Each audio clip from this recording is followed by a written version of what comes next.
afternoon. This is Sailor Steve. Friends, I am in the office of the Travel and Destination Cruise Director on the Zaandam. As you know, I'm on the Grand Africa. Actually, we're down to the last week of this first cruise of 19 for me. It's the Grand Africa cruise, and we are returning via San Juan to Fort Lauderdale next Tuesday.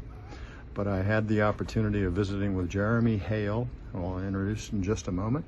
And he is an experienced sailor working at sea, and so I thought that would be a fun perspective also to consider as you learn more about what it is what's attracted me to live at sea and why am I on this cruise for 14 months. So anyway, let me turn the camera around and introduce Jeremy to you. Hey everybody. Jeremy, these are friends and family and folks that have subscribed to my YouTube channel or to the website that's been created for me by a friend in Miami, Jay Almeida with the Rotary Club of Miami, of which I'm also a member, is my friend, and he has consented to help edit these short films and give my friends a sense of what it is to live on board a ship for as long as I have. Whether you hear about Jeremy's experience. Jeremy, tell me, how many days at sea have you been working with Holland America at this point? Right, so I've been at sea for in total 13 years. So in days, you're looking close to, I think it's close to 3,000 total. 3,000 days at sea, yeah. Oh my God. You probably know Jeff Farshman. Do you know that name, Jeff Farshman? He's a mariner. He celebrated over 3,000 days at sea as a mariner, I think last summer. And Jeff's on the new Statendam right now as we speak. I know we've been friends for some time. He actually was the one that planted the seed in my mind about doing a long cruise that wasn't necessarily a Grand World or Grand Asia or whatever that I had done in the past. It's a lot of fun.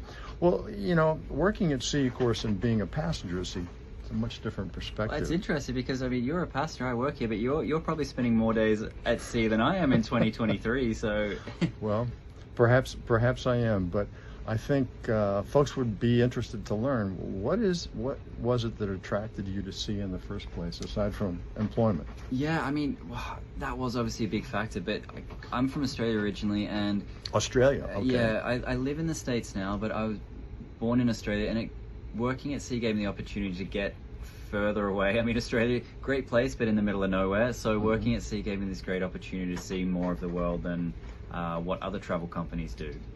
What do your friends think of you living at sea, working at sea, constantly gone or whatever? What does...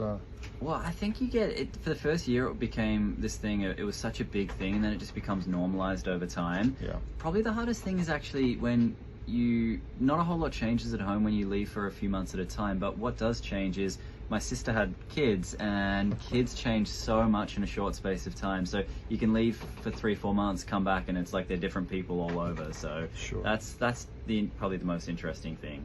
Well, my kids are grown, but I have one grandchild, and she's turning 17 in June, and I wish I was able to be with her more often. She's a tremendous athlete. She plays soccer and or football, as it's known around the world, and I'm so proud of her.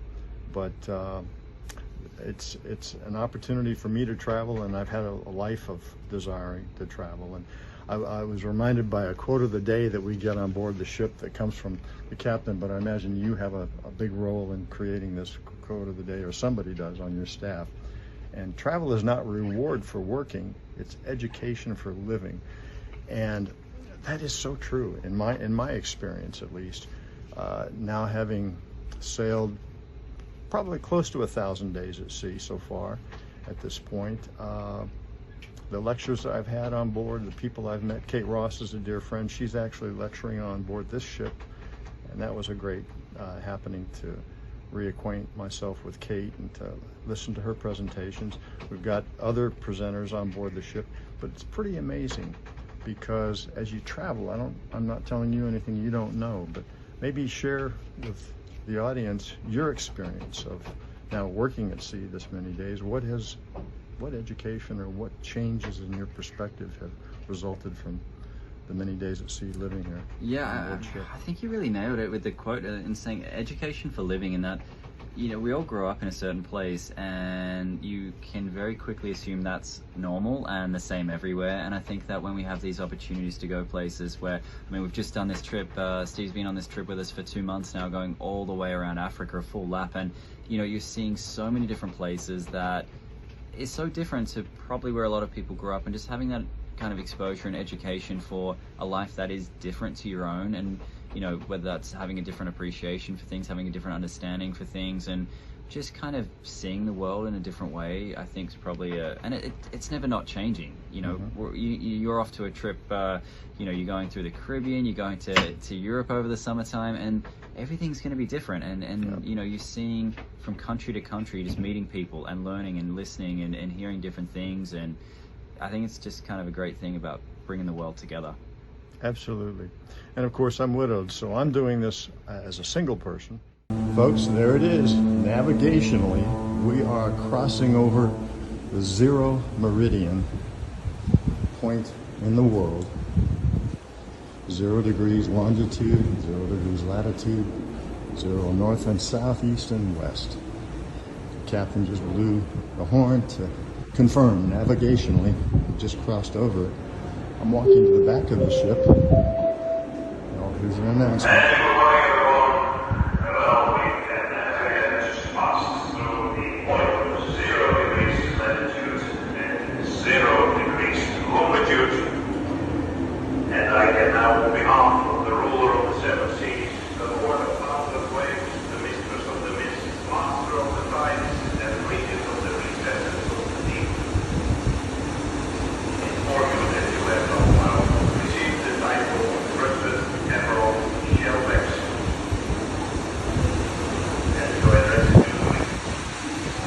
Yay!